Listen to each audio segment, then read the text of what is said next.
2020 signing class, and then we will open it up for questions. Go ahead, Coach.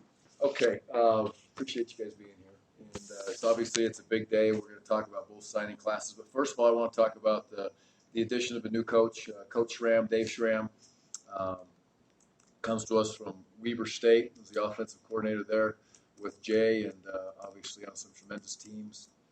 It's great to have Dave here finally and get it done. I've been with Dave for a number of years throughout my career, and just exactly what Utah State's all about. He cares about the kids first. He's been doing this for a long time, has an unbelievable amount of knowledge from being a coordinator for a number of years at Utah, Fresno State, when they had the great run with Carr. Done what they've done at Weber State for a number of years. He's just been doing this at a very high level. So excited to have him. Toughness, grit, tremendous teacher on the field, tremendous teacher off the field. Coaches the game of football because he wants to, not because he has to. I think that's very important. He wants to be here in this area. He has a boy that plays football at Boise and has another boy. They're both twins. They're twins. And the other one is playing baseball at University of Utah. So the ties around here are very important. It's a tremendous family, and it's a tremendous addition to our Aggie family. So welcome, Dave, and we're excited to get going. He'll be coaching the running backs, and that will be his job, and he'll also be involved in the special team side. So it should be a great addition to that offensive staff, and we'll talk a little bit more about the staff in a minute. A couple things on the current team I can't go without mentioning, and yes, I do have to put my glasses on to see some of these, so that's just where we are in life. So away we go. Best GPA ever last fall for a Utah State football team. I know it's been mentioned before, but it needs to be mentioned a lot. It was a great accomplishment with a group of kids during the football season to be able to get that done. I thought that was fantastic. Great work by the academic people. Wonga and his crew on Slade were fantastic with helping our kids. Our coaches were a big part of that. But the most important thing is our kids took great pride in that. It means a ton to me for them to be able to reach a goal like that. Our grad transfer GPA, which is really, really important. A lot of places, a lot of things, situations, a lot of talk is always about the grad transfer kids just coming in to play football. They don't care about the school that they're at. They don't really care about the graduate program that they're in. Throughout the country, that's not the case with our kids. The grad transfer GPA was a 3.5, and that's fantastic. And that is a huge sense of accomplishment for them. They should be very proud of it, and they've represented the school very well on the field and off the field. That's a very important part of this. Community service, our kids are really busting their tails. It means a lot, and I just say that not to really pat ourselves on the back, but to please people reach out with community service opportunities for our kids, because we are always anxious to get involved in the community as much as we possibly can. And then our Beyond Football program that Wanda works with along with Zach Nyborg is continually growing. It's becoming much more powerful. If people want to be involved in that, from helping us reach out to the community to get internships, you'll have some ideas where our kids, again, can get out and touch within the community to help them grow as young men, and to help us grow as a community, please reach out to us. So those are some important things that I had to talk about today a little bit. The current team, working very hard. They know they've got some competition coming their way. It's all about toughness right now and building teamwork and leadership and all those things that come with this. But I think we're in a good spot. We have a lot of goals in the weight room to where we need to be to become a tough physical team in those slug-out games that we're going to get, especially on our side that we play in. We're going to play very, very competitive to get to that championship game on our side. We all know you can't afford to stub your toe very many times during the season and have a chance to play for a championship. And so our physicality, we have to compete every day against that weight. We have to compete every day against each other in the indoor when we're given those opportunities. And I think they're answering the bell there, but we put some big, big goals on top of them. 30 kids that squat 500 pounds and 30 kids that bench 225 20 times. Those are big goals. Can we get there? I don't know. I hope we sure can, but they're going to fight like crazy. So I'm proud of the way they're competing, and I'm also proud of the way they're competing when they leave our facility at this point. But that needs to continue. It's an everyday process to keep educating. This coaching staff, they're to be commended for this hard work. We looked at having a smaller class than we signed, but there was kids we just could not say no to. And we'll talk about those guys a little bit as we go through here. But that's because the coaches did a tremendous job. Keegan and Trevor within the recruiting aspect of what they do, they did a great job of identifying and functionally moving us through the process. And the coaches did a great job of going out and showing people who we are. We always talk about showing them Cache Valley, showing them Utah State. We don't have to sell anything here. We have to show them who we are, what we're about, what's expected.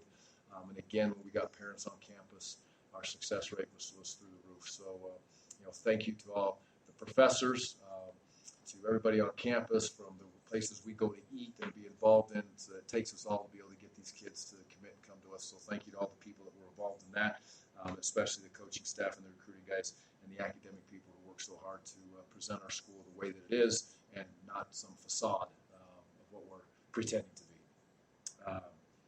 Stayed within our recruiting model. If you sit back and you look at it, there's 8 young men, 8 signees from the state of Utah, which is always big for us. There's 10 missionaries, 6 are going to be going on missions, and 4 that will be returning from missions. It's a big part of our program. There's a strong Polynesian presence within this class, which is really the 3 pillars of who we want to be and we always talk about, and that is exactly what we expect and exactly how we like our recruiting classes to fit in, and that's the case here. And then we've got, excuse me for looking down here, but when you break it down, 6 players from California, 8 players from Utah, 6 players from California, 3 from Texas, and 1 player from Arizona, Florida, Idaho, Nevada, Oregon, Virginia, and Australia. So it's a tremendous job of coaches reaching out throughout the country. And we recruit nationally as needed, but we're really going to stick hard within our areas and make those pillars of our recruiting idea and our recruiting plan fit the pillars of our program. So that's a big part of it. Moving on to the recruiting class. The biggest thing I want to say about this recruiting class, there's 24 additions, 19 new faces, right? 6 of them are already in the program here, with possibly 1 more that could join us a little bit later in the semester.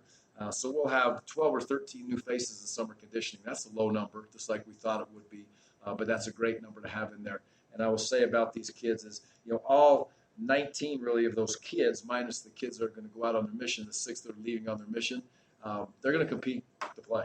I mean, I don't look at one of them and say, oh, that's a guaranteed developmental guy that has no chance to get on the field and play for us. There is going to be a lot of competition from these kids for them to get on the field and compete and play, whether it's special teams, offense, or defense. We wanted to recruit length. We got that done. We wanted to recruit speed. We got that done. We wanted to recruit football intelligence. I believe we got that done. And most importantly, we wanted to recruit kids that truly believe and love the game of football. And those were high bullet points for us as we went through this recruiting cycle. I believe we've met those. Time will tell. We'll see where it all goes from there. But again, this is a great group of kids that are highly competitive, and I think that's what's going to give them a chance to come in and compete. The specialists need to play.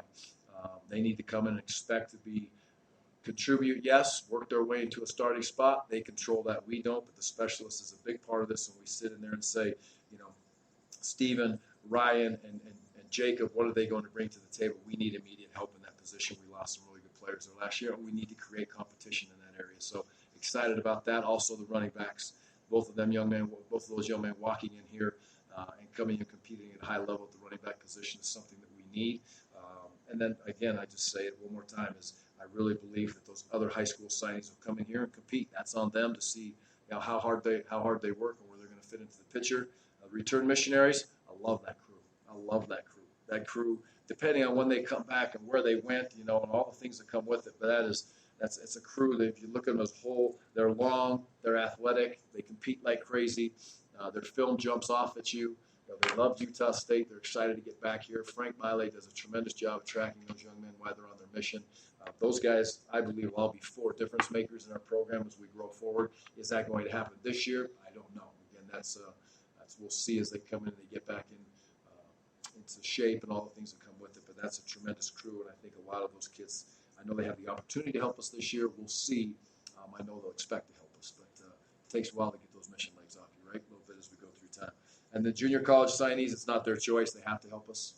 If they don't help us, then I failed, the recruiting guys failed, the recruiting coach failed, and these young men failed. They need to help us. That's why we recruited them, and I expect them to be able to do that. James is here. Okay, obviously Xavion's here. Then Justin will work his tail off to get himself here in the summer, which he will, and he'll be prepared to make a difference for us. So they need to, as we've talked about, be difference makers. And then the 4-year transfers, you bring those kids in here. Keegan's a little different. Keegan is a young player, but I expect Keegan to come in and compete for a starting job as he goes through the not much in spring with his little setback that he's had from an injury, but he'll be fine once we get into fall camp. I believe he'll compete. And Marcus Moore has played in the Pac-12. He's played at a high level, throwing his tape. See what he's done. He's a very good football player, and he has the right attitude. And he fits us. It's so important when you bring in those four-year transfers that, yes, there's a lot of great players that are four-year transfers. They all have a story and they all have a journey that they've gone through, but does that story and does that journey fit us? And I believe in this case with Marcus, it definitely fits us to what his expectations are for him on and off the field, and we expect him to be a great player. So past that, I'll take your questions. I got to be careful how I ask this question, but it looks like you like sons of coaches. Is that fair to say? Yeah, absolutely. In this case, we've got a couple that are great players, potentially great players for us as we go through. But to be able to sit back and you just talk about Breaker and what he brings to us, what Justice brings to us. I think they're both very good players. Genetically, they were blessed through their mothers, which is fantastic for them on the football field. But no, the competitiveness of their dads, how they were brought up, where they're at, the position that they're putting themselves in to be great football players. And they got there by themselves, but yes, I mean, it doesn't hurt to have that tag, I believe, as a coach's son, for sure. And we're lucky to have both those kids. And they both went through the recruiting process and went through it the right way. Justice was recruited because of Justice, not because of Justin in that case. And Breaker was obviously recruited because of Breaker, not because of Bronco. My son went through the same situation as a couple of them went through the recruiting cycle. So it's fun to have those kids, and they'll be very good players. Did Bronco want to coach his son, or did he just want to coach? Yeah, I think Bronco would have been whatever Breaker wanted. That's what Bronco wanted, and Breaker had an opportunity to choose between a number of schools, not just between us and Virginia at the end of the day. But he decided to come here because he thought that was best for him. And the great thing, with Bronco was able to come here and took the time to come during the recruiting cycle. And obviously, he didn't compromise his position. He was the head coach at Virginia in any way, but he took a day and a half to come out here and see who we were and understand, and actually made a couple of visits to Logan when he knew that it was a possibility that Breaker wanted to be here. And as a family, they were able to see it, and those two were able to spend a recruiting cycle with us a little bit of a day and a half. So it was great to have him here. And Bronco is. I talked to him very briefly. Again, it's not about Bronco. It's not about myself. It's about Breaker. But Bronco was excited, as is the rest of the family, that he's joining us. What impressed you the most about Justice in his journey and helping lead Skiving to its first ever state title? Well, Justice is he competed all year long at a high level with really an injury that could have taken him out of the football probably pretty early within the season, and he kept on battling. So that shows some toughness, which is not a surprise with his pops. He's tremendously athletic. He could. I sit back and we say, yeah, he's going to be an offensive lineman right now. That's hard for me to say. I kind of bite my lip when I say that because I watch his tape and think, boy, he'd be a heck of a D lineman too. So that just speaks to his athleticism. He's very driven.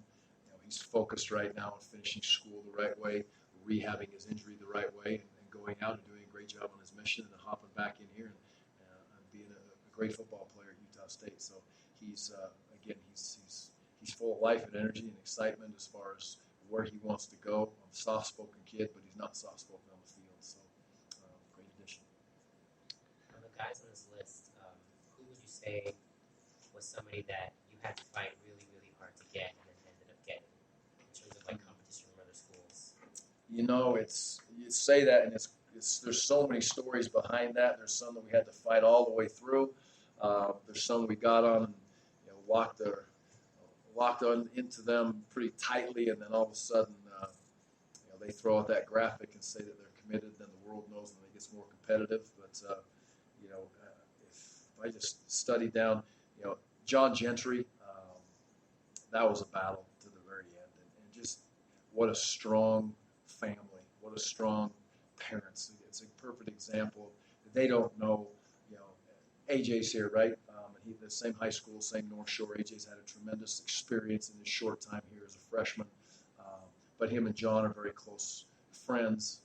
But to have mom and dad both be able to come on the trip and then to be able to feel who we are, what we're about. They got to feel Aggie Nation at the basketball game.